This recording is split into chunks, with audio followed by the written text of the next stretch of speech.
The summer I turned 25, I fled the city's suffocating pulse for the quiet of my grandparents' farm in rural Nebraska, desperate for a reset. My life felt like a canvas splattered with mistakes, failed relationships, a dead-end job, and a heart bruised by too many goodbyes. But the moment I saw her, the farmhand woman still working in the fields, everything changed. Her name was Riley, and she was a force of nature, moving through the wheat like she was born from it. I stood frozen by the porch, my suitcase still in hand, watching her wield a pitchfork with a grace that made my chest ache. She was all muscle and sun-kissed skin, her dark hair spilling from a loose braid, catching the late afternoon light. My grandparents' farm had always been a sanctuary, but Riley, she was something else entirely. I'd come to Willow Creek to escape, to bury myself in the familiar rhythm of my grandparents' life. Grandma's warm hugs and Grandpa's endless stories about the land were supposed to ground me. But Riley, the woman who'd worked their fields for years, was a spark I hadn't anticipated. She was 27, I later learned, with eyes that held secrets and a smile that could unravel them. I didn't know then that she'd turn my world upside down, that her quiet strength would challenge every wall I'd built around my heart. That first evening, I wandered out to the barn, drawn by the sound of her humming a low, soulful tune that felt like it belonged to the earth itself. The air smelled of hay and summer dust, and there she was, stacking bales with a focus that made me feel invisible and seen all at once. "You're Ellie, right?" she said without looking up, her voice warm like the soil underfoot. I nodded, suddenly shy, my city confidence crumbling. "Heard you were coming. City girl, huh?" I laughed, nervous, and mumbled something about needing a break. She glanced at me then, her hazel eyes catching mine, and I swear the world tilted. There was a question in her gaze, one I wasn't ready to answer, not yet. I didn't know what it meant to want someone like her, not when I'd spent years convincing myself I didn't deserve to want anything at all. Over the next few days, I found excuses to be near her. I'd carry water to the fields, pretending it was for Grandpa, or linger by the fence while she worked. Riley was guarded but kind, her words measured, her laughter rare but bright. She told me about the farm, how the land had a pulse, how every season had a story. I told her about the city, about the noise that drowned out my thoughts, about the girlfriend who'd left me because I was too much and not enough. Riley listened, her hands still moving, her eyes soft but sharp, like she could see through my bravado. One night, under a sky heavy with stars, we sat on the tailgate of her old pickup, sharing a thermos of coffee. The air was thick with the scent of wildflowers, and I felt bold, reckless. "Do you ever want to leave this place?" I asked, my voice barely above a whisper. She looked at me, her expression unreadable, and said, "Sometimes. But this land, it's home. It's where I'm me." Her words hit me hard, stirring something I'd buried deep, the need to belong somewhere, to someone. I didn't know then that Riley was hiding her own truths. She was the daughter of a preacher, raised in a town that whispered sin behind her back when she'd come out at 19. She'd stayed because of the farm, because my grandparents were the only ones who'd treated her like family. But that night, as our shoulders brushed and the silence grew heavy, I felt the weight of her story pressing against mine. We were two women, caught in a world that didn't always make room for us, and yet here we were, daring to exist. The days blurred into weeks, and I found myself waking up with purpose, my heart tethered to Riley's quiet presence. We'd work side by side, her teaching me how to mend fences, how to read the soil. Every touch, her hand steadying mine, her fingers brushing my arm, felt like a promise. But there was a tension, too, a fear that lingered in her eyes. I didn't push, not yet, but I felt it, the pull of something bigger than both of us, something that could break or heal us. One afternoon, as we sat by the creek, the water glinting like glass, I caught her staring at me. "What?" I asked, my voice teasing but my heart pounding. She looked away, her jaw tight. "Your trouble, Ellie," she said, but there was a softness in her tone, a crack in her armor. I wanted to reach for her, to tell her I was falling, but the words stuck in my throat. Instead, I splashed her with water, and her laugh, God, her laugh, was the most beautiful thing I'd ever heard. That moment felt like the edge of something. I didn't know what was coming, but I knew I'd fight for it. For her. For us. The summer heat pressed down on Willow Creek, thick and unrelenting, but it was Riley's presence that made my skin burn. Every glance, every accidental brush of her hand, set my nerves alight. I was falling hard and fast, and it terrified me. We spent more time together, the farm becoming our unspoken haven. Mornings were for hauling hay, Riley's muscles flexing under her worn tank top as she taught me the rhythm of the work. Afternoons were for quieter moments, sitting on the porch, sharing stories over iced tea. I told her about my art, how I used to paint, but stopped when the colors felt like lies. She told me about her sketches, hidden in a notebook she kept in the barn, drawings of the land and the sky that no one else had seen. "Show me sometime?" I asked, and she hesitated, her eyes flickering with something I couldn't name. "Maybe," she said, and I held on to that word like a lifeline. But there were shadows, too. I noticed the way Riley tensed when the townsfolk came by, their eyes lingering on her a little too long. My grandparents were kind, but the neighbors whispered about her, about the girl who defied their small-town rules. I overheard them once at the general store, their voices low and sharp. "She's unnatural." A shame, really. My blood boiled, but Riley just shrugged it off, her smile tight. "You get used to it," she said, but I saw the hurt in her eyes, and it made me want to scream. One evening, as we repaired a broken fence, I asked her about it. "How do you stay here, Riley?" "Knowing what they think." She paused, her hammer still in hand, and looked out at the horizon.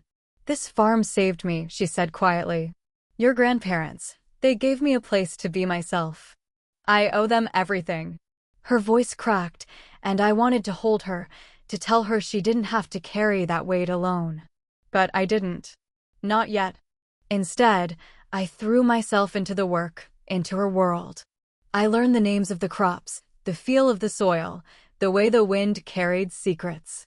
Riley was patient, her hands guiding mine as we planted seeds or fixed machinery.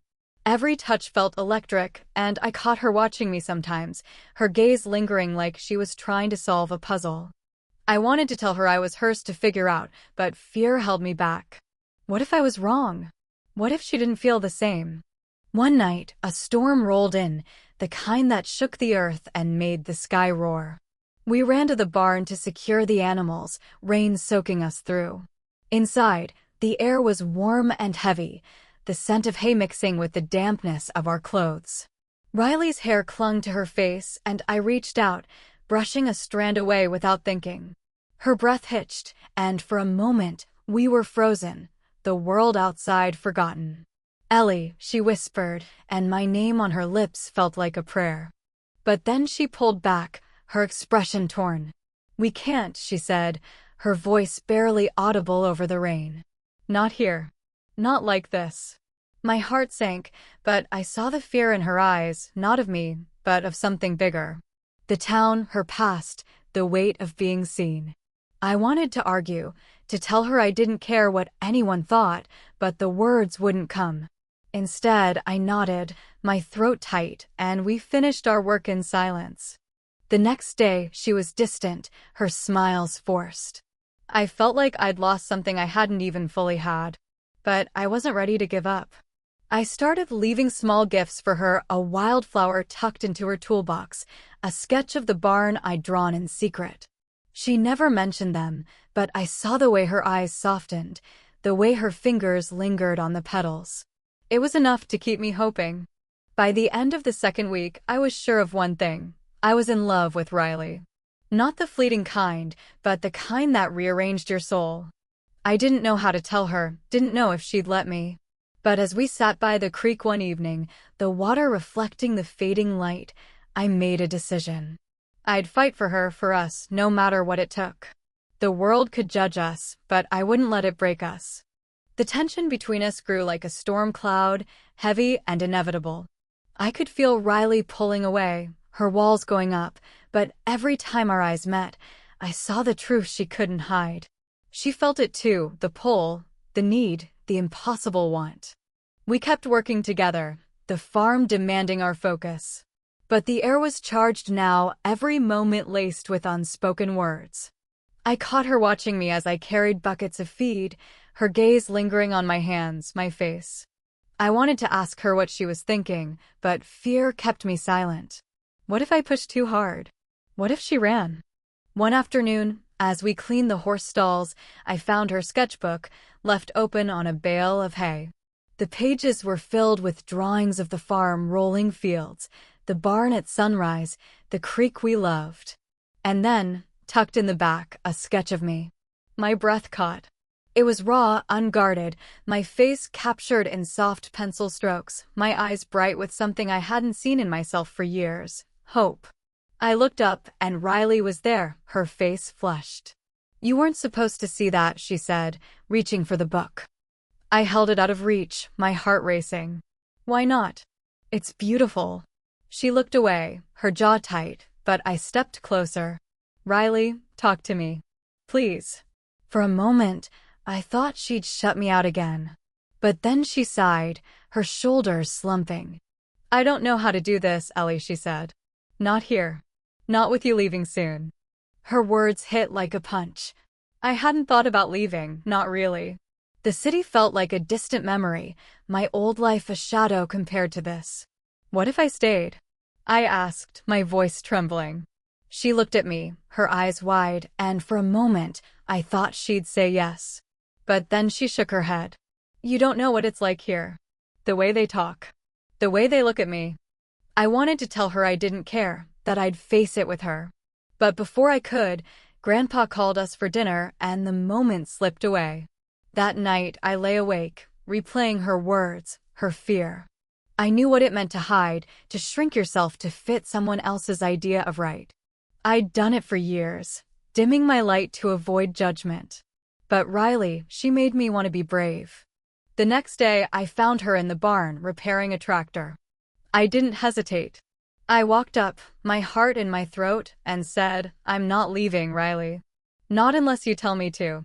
She froze, her wrench clattering to the ground. For a long moment, she didn't speak, and I braced myself for rejection. But then she turned, her eyes shining with tears. "You don't know what you're signing up for," she said, but her voice was soft, almost hopeful. "I know I want you," I said, the words spilling out before I could stop them. Her breath caught, and for a moment, we just stood there, the world holding its breath. Then she stepped closer, her hand reaching for mine. Her touch was warm, steady, and when her fingers laced through mine, I felt like I could face anything. But the world wasn't done with us. That evening, as we walked back to the house, we saw a truck parked in the driveway. It was Riley's father, the preacher, his face hard as stone. He'd heard the whispers, the rumors about us. "Riley," he said, his voice cold, "we need to talk." My stomach dropped. I knew this was the fight we'd been dreading, the one that could break us. Riley's hand tightened in mine, and I felt her strength, her resolve. "No, Dad," she said, her voice steady. "I'm done hiding." My heart swelled, but fear gnawed at me. This wasn't just about us anymore. It was about her past, her family, the town that had tried to erase her. I didn't know what would happen next, but I knew one thing: I wasn't letting go. Riley's father stood like a shadow in the driveway, his presence a storm cloud over the fading light. I felt Riley's hand tremble in mine, but she didn't let go. For the first time, I saw her not as the strong, quiet farmhand, but as a woman carrying years of pain, standing tall despite it. "You're making a mistake," her father said, his voice low, cutting. "This isn't who you are." Riley's jaw tightened, and I could feel her fighting the weight of his words. I wanted to scream at him, to tell him he didn't know her at all, but this was her battle. I squeezed her hand, letting her know I was there. "I know exactly who I am," Riley said, her voice steady but laced with emotion. And I'm tired of pretending for you. Her father's eyes narrowed, his gaze flicking to me, cold and accusing. You, he said, pointing. You're the one filling her head with this nonsense. My heart raced, but before I could respond, Riley stepped in front of me. Leave her out of this, she said, her voice fierce. This is about me. He stared at her, his silence heavy with judgment.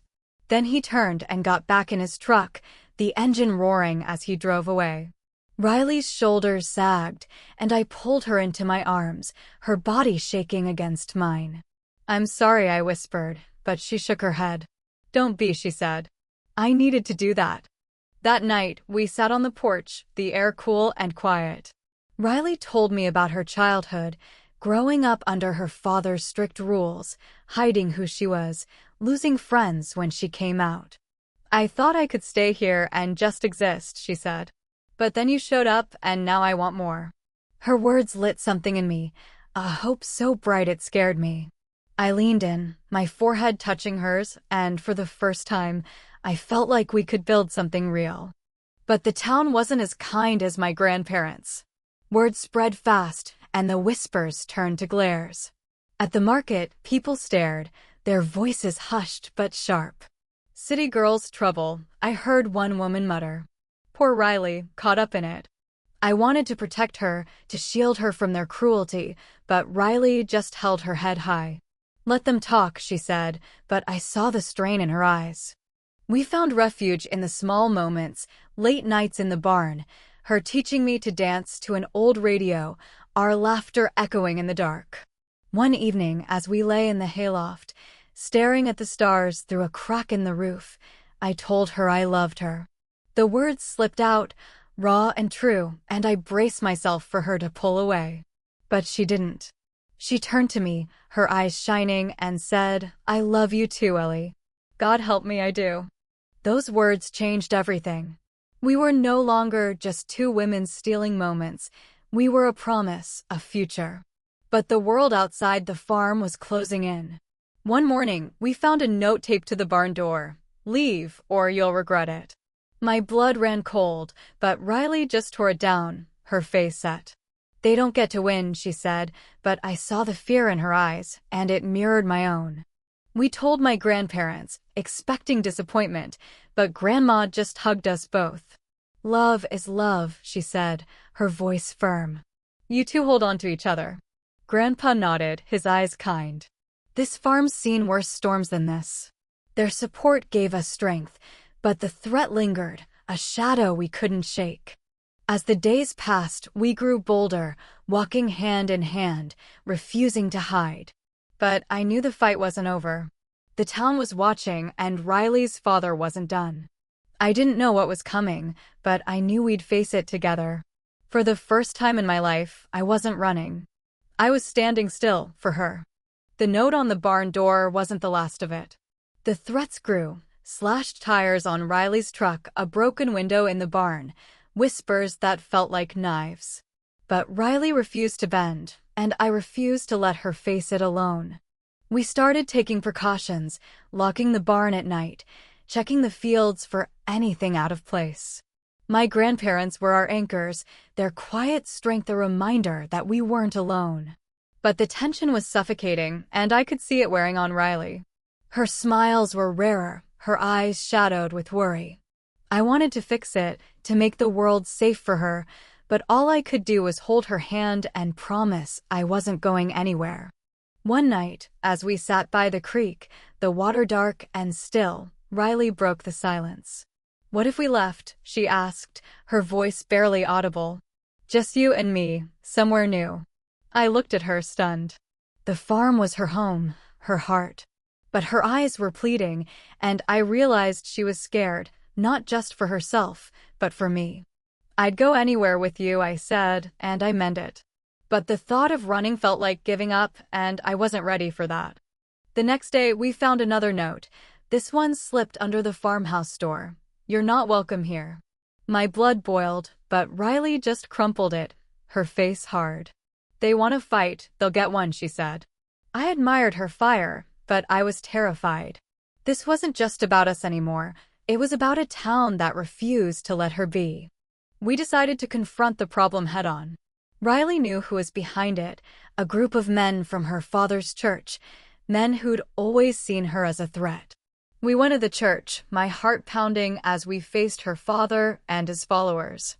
The air was thick with tension, their eyes cold and unyielding. "You're tearing this town apart," her father said, his voice dripping with disdain. Riley stood tall, her hand in mine. "No, Dad. I'm just trying to live." The argument escalated, voices rising until one man stepped forward, his face twisted with anger. "You don't belong here," he spat. I felt Riley flinch, but she didn't back down. "This is my home," she said, her voice shaking but strong. "You don't get to decide who I love." The room fell silent, and for a moment I thought we'd won. But then her father spoke, his words cutting deep. "You're no daughter of mine." Riley's face crumpled, and I pulled her close, my own anger rising. "She's more than you'll ever understand," I said, my voice steady. We left the church, hand in hand, but the weight of his words lingered. That night, Riley cried in my arms, her pain raw and unguarded. "I thought I was past this," she whispered. I held her tighter, promising her we'd get through it.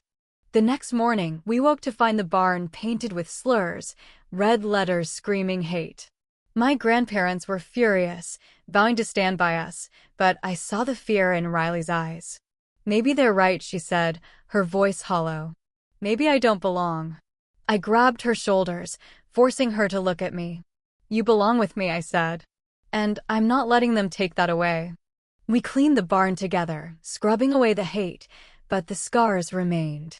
I knew we couldn't keep living like this, under siege in the place we loved. That night, as we lay in bed, I made a decision. "We're not running," I said. "But we're not hiding either. We'll fight, Riley. For us, for this." She looked at me, her eyes bright with tears, and nodded.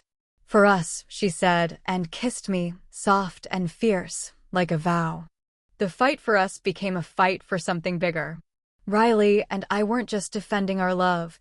We were challenging a town's prejudice, a father's rejection, a world that tried to erase us. And we weren't alone.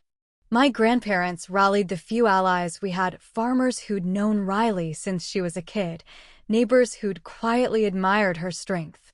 We held a meeting at the farmhouse, the kitchen filled with faces both wary and kind. "This is our home," Grandma said, her voice steady. "And Riley's as much a part of it as anyone." I saw Riley's eyes shine with gratitude, and I squeezed her hand under the table. We decided to host a community event at the farm, a harvest gathering, open to everyone. It was a risk, but we wanted to show the town who we were, not the rumors they believed. Riley was nervous, her hands fidgeting as we planned, but I saw the fire in her, the same fire that had drawn me to her. "We're doing this," I said, and she smiled, a real smile, the kind that made my heart ache. The day of the event, the farm buzzed with life. Tables were set with Grandma's pies, music played from an old radio, and the fields glowed under the autumn sun. People came, some curious, some skeptical, but they came. Riley and I worked side by side, serving food, greeting guests, our hands brushing in quiet moments. I saw her father in the crowd, his face unreadable, and my stomach twisted. But Riley didn't flinch. She laughed, danced, and held my hand in front of everyone, her courage a beacon.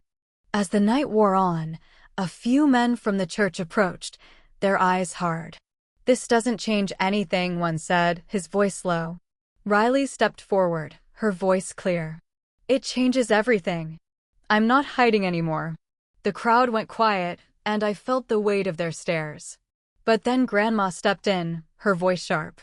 "This is my farm and Riley's family. You don't like it, you can leave." A murmur of agreement rippled through the crowd, and the men backed off, their power fading. Later, as we cleaned up, Riley pulled me aside, her eyes bright. "I didn't think we could do this," she said. "But you make me believe." I kissed her then under the stars, the world fading away. For the first time, I felt like we were winning. but the victory was fragile. The next morning, we found the fence destroyed, the crops trampled. Riley's face fell, and I knew what she was thinking. This was her fault. No, I said, grabbing her hand. This is their fear, not your shame. We worked all day to repair the damage, our hands blistered but our resolve unbroken. My grandparents helped, their silence a steady support. That night, Riley's father came to the farm. I braced myself, expecting another fight, but he looked different, tired, uncertain. I don't understand you, he said to Riley, his voice low. But I don't want to lose you. It wasn't an apology, but it was a start. Riley nodded, her eyes wet, and I felt a flicker of hope. Maybe, just maybe, things could change. As the weeks passed, the threats slowed, the town's anger fading into whispers. We weren't naive, prejudice doesn't vanish overnight, but we'd carved out a space for ourselves.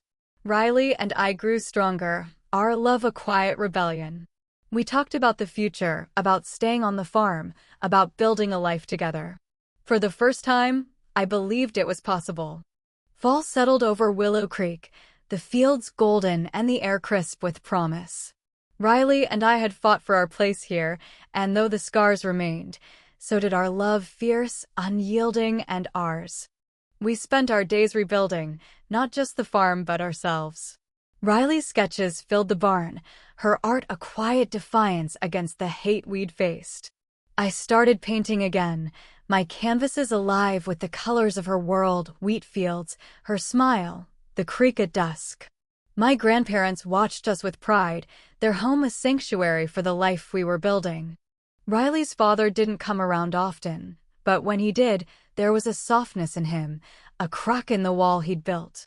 He never apologized, but he listened, and Riley met him halfway. It wasn't perfect, but it was progress. The town was slower to change, but the harvest gathering had shifted something. People nodded to us at the market now, some even smiled. We weren't naive enough to think we'd won everyone over, but we'd claimed our space, and that was enough. One evening, as we sat by the creek, Riley pulled out her sketchbook and handed it to me. Inside was a drawing of us, her hand in mine, the farm stretching out behind us, the sky ablaze with stars. "This is us," she said, her voice soft. "This is home." I looked at her, my heart full, and knew she was right. Home wasn't just the farm. It was her, it was us, it was the courage we'd found in each other. I thought back to the city, to the life I'd left behind. It felt like a dream now, distant and faded. I'd come to Willow Creek to escape, but I'd found so much more, a love that grounded me, a purpose that filled me. Riley had shown me what it meant to fight, not just for survival, but for joy, for truth. As winter approached, we made plans. We'd stay on the farm, work the land, maybe start a small art studio for Riley's sketches and my paintings. We talked about a future where we didn't have to hide, where our love was just another part of the world's beauty. It wouldn't be easy. The world still had sharp edges, but we were ready. One night, under a sky heavy with snow, Riley took my hand and led me to the barn. She'd hung fairy lights, their soft glow dancing on the walls. "Dance with me," she said, and we swayed to the hum of the wind, her arms warm around me. "I love you, Ellie," she whispered, and I felt the weight of those words, the promise they held. "I love you too," I said, and kissed her, the world falling away. We'd faced hate, fear, and doubt, but we'd come through it, not unscathed, but stronger. Our love wasn't just a rebellion, it was a testament, a reminder that even in the hardest places, beauty could grow. The farm, the creek, the stars, they were ours, and so was our future. As I looked at Riley, her eyes bright with hope, I knew we'd keep fighting, keep loving, keep building. The world could try to break us, but we'd already won. We had each other, and that was everything.